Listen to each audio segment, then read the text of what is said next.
Hello everybody, and welcome back to the Cyclonic Thrift channel. Without further ado, let's jump into this new commander we've got for you guys. This one comes out of the Murders at Karlov Manor set, and it's none other than Massacre Girl, Known Killer. She is 2 and 2 black for a 4/4 human assassin. She has Menace. Creatures we control have Wither, and Wither means that they deal damage to other creatures in the form of -1/-1 counters. And then whenever a creature an opponent controls dies, if its toughness was less than 1, we draw a card. So this is super straightforward. Everything on the card is pointing us in one direction for this deck.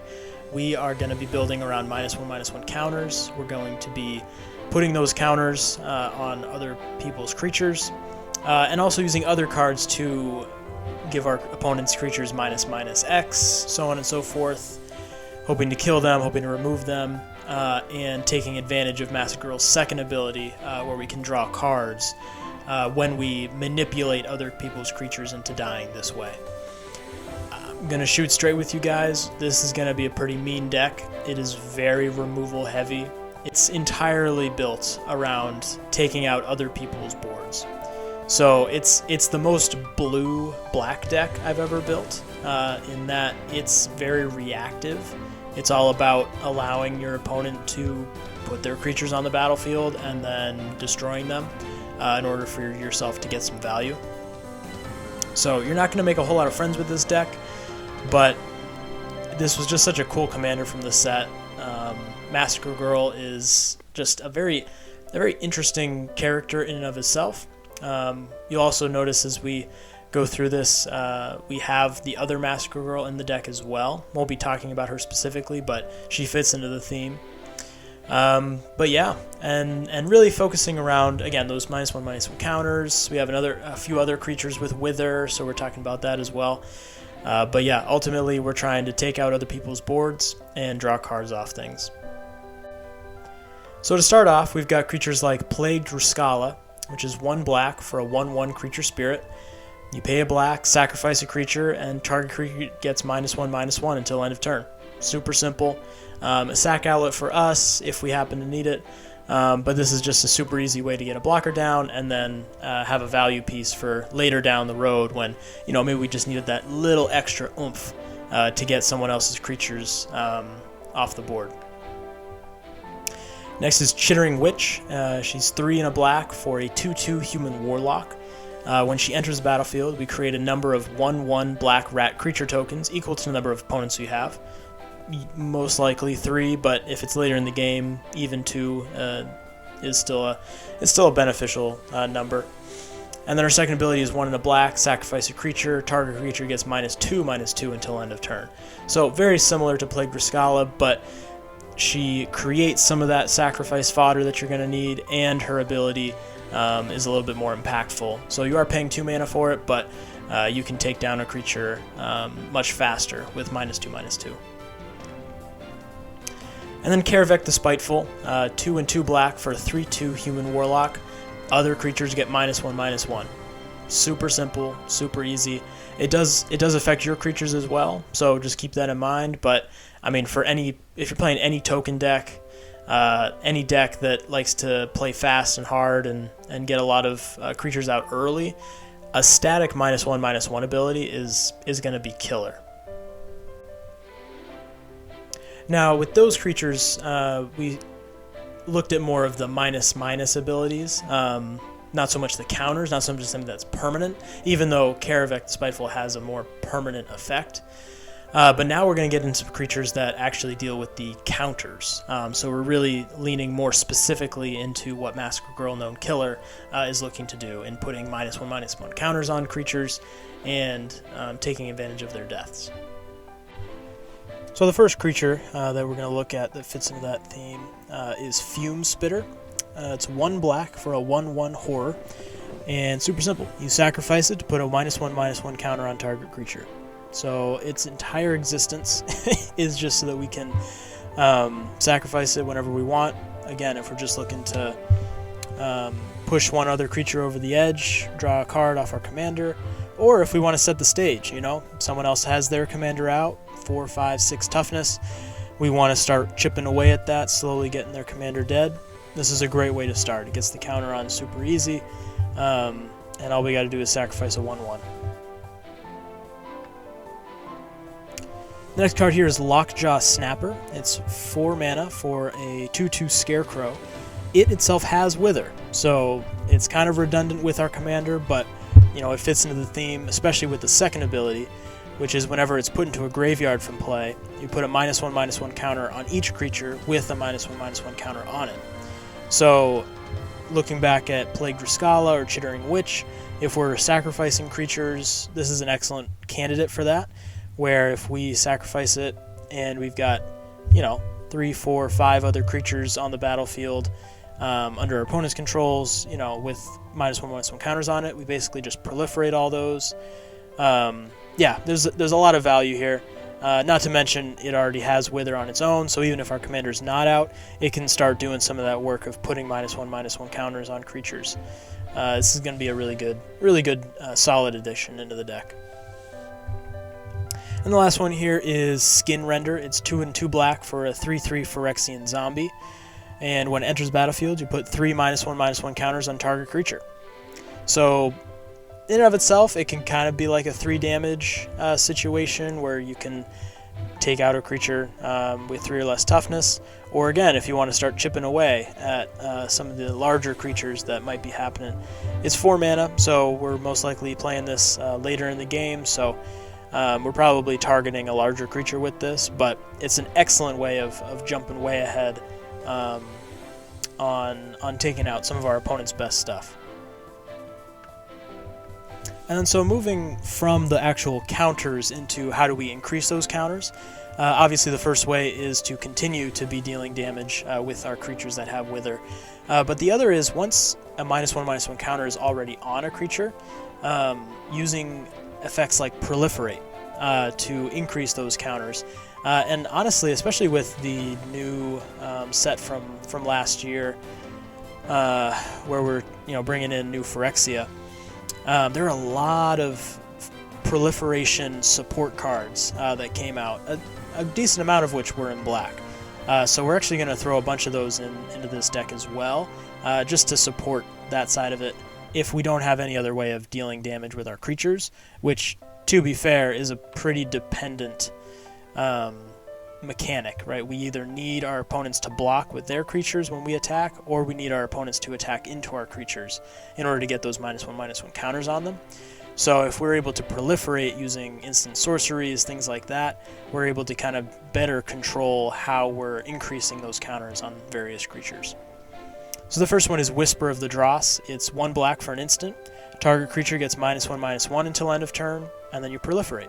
So this is like best of both worlds, right? So we're already able to give a static effect of -1/-1. Again, if we just need to push a creature over the edge, it's just got 1 more toughness to get out, then this will do the trick. And then the proliferation is key as well. Grim Affliction is 2 and a black for an instant. Put a -1/-1 counter on target creature, then proliferate. So this is basically exactly like Whisper of the Dross, except it's giving the -1/-1 in the form of a counter instead of just a static effect till end of turn, but the proliferate works exactly the same. And then we've got Contagion Clasp. It's 2 mana for an artifact. When it enters the battlefield, you put a -1/-1 counter on target creature, and then you pay 4, tap, and proliferate. So this is a repeatable proliferation piece here, and not to mention it comes in and starts the process on its own with the -1/-1 counters. It's a 2 mana artifact. You get this down early. You start racking up the counters around the board, and then bam, hit 4 mana to proliferate. This is gonna be really good. But now we've gotten into the veggie portion of the deck. With any deck, budget deck that you've got building, you want to make sure you eat your veggies, meaning you want to include cards that help to smooth out and lubricate your gameplay. So cards that are going to help your deck run consistently, run smoothly, because if you don't have that consistency, then you're not going to be able to compete or keep up with some of the higher power, higher budget decks on the table that just have access to better cards and cards that we don't have access to on a budget. So that those veggies are kind of split into 3 groups: mana ramp, card draw, and removal. And we're going to go through some cards that fit into each of those categories here. So the first is Wayfarer's Bauble. It's 1 mana for an artifact. You pay 2, tap it, and sacrifice it. You search your library for a basic land card, put it onto the battlefield tapped, and then shuffle. It's basically a slow, rampant growth for any deck that's not in green. And we being in mono black, we're going to take whatever ramp we can get, wherever we can get it, because that is not this color's strong suit. Next is Arcane Signet, 2 mana for an artifact. You tap it to add 1 mana of any color in your commander's color identity. In this case, it'll just be black.